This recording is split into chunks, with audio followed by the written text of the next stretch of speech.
writer Carl Robert Jacobson and his rival Jacob Hurt, that collector of tales who set out in 1872 to record and preserve Estonia's folk history, I might move on to the expulsion of the Baltic German nobles from their lands in the 1890s, and then to the declaration of Estonia's independence in 1918, the war with the Russians that followed, the victory, and years of peace since.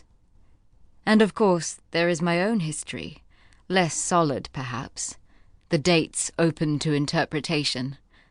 A childhood in Haapsalu, a little seaside town on Estonia's western coast. Warm days on the promenade, sitting knee to knee with Mama, knitting shawls to sell to the tourists who poured by in ship or train, beguiled by the promises of the local mud's restorative properties. Folk songs at choir practice, tales by the fireside, dances at the local hall, where I met the man I would marry, the man who would convince me to trade the narrow streets and brightly coloured timber houses of my youth for a farmer's life among apple orchards at the edge of the university city of Tartu. "You were talking about the War of Independence," my granddaughter prompts. "I was." "Yes." A pause, while she tucks away wisps of fair hair which have worked their way loose from her plaits. "And about grandfather." Picking up her needles, she shakes them. The yarn is coiled in her lap, starkly white against the dark blue wool of her skirt. I recognize the skirt as a discard from her cousin Etty. Marta has lengthened it by adding a panel at the waist, so the hemline falls to brush Kati's shins. The result is not fashionable. I may not see well, but it's hard to miss the way girls get about in Tartu these days, in skirts which barely graze the knees, displaying lengths of calf as smooth as buttermilk, even in winter. I don't fancy Kati mine so much. Hasn't she, after all, tasted the very thing those girls crave, the sweetness of a friendship which has blossomed into love?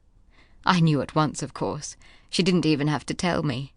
One look at the flush in her cheeks when she says her sweetheart's name brings memories of my own courtship flooding back. The sweet smell of floor wax mixed with kerosene from oil lamps strung up around the hall.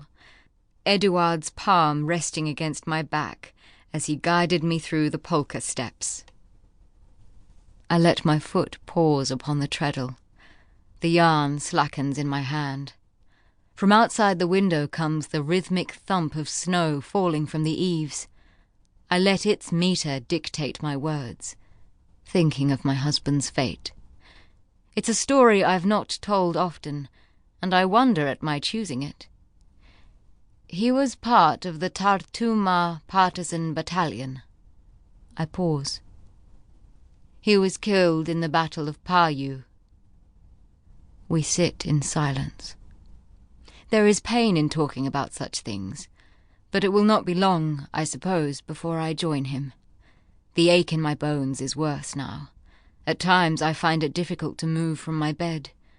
On the coldest days, not even the tempting smell of Marta's rye bread can shift me.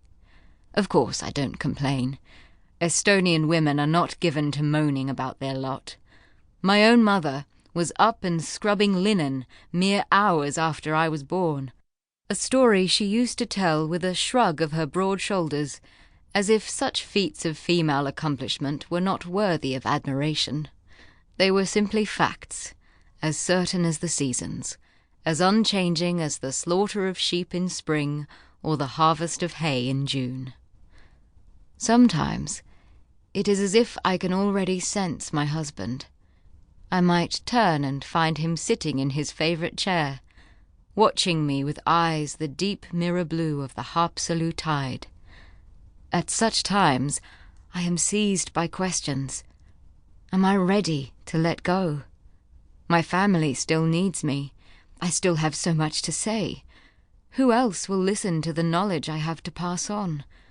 Who else but Kati will care to remember that the finest yarn for knitting can be found on the back of a lamb in the soft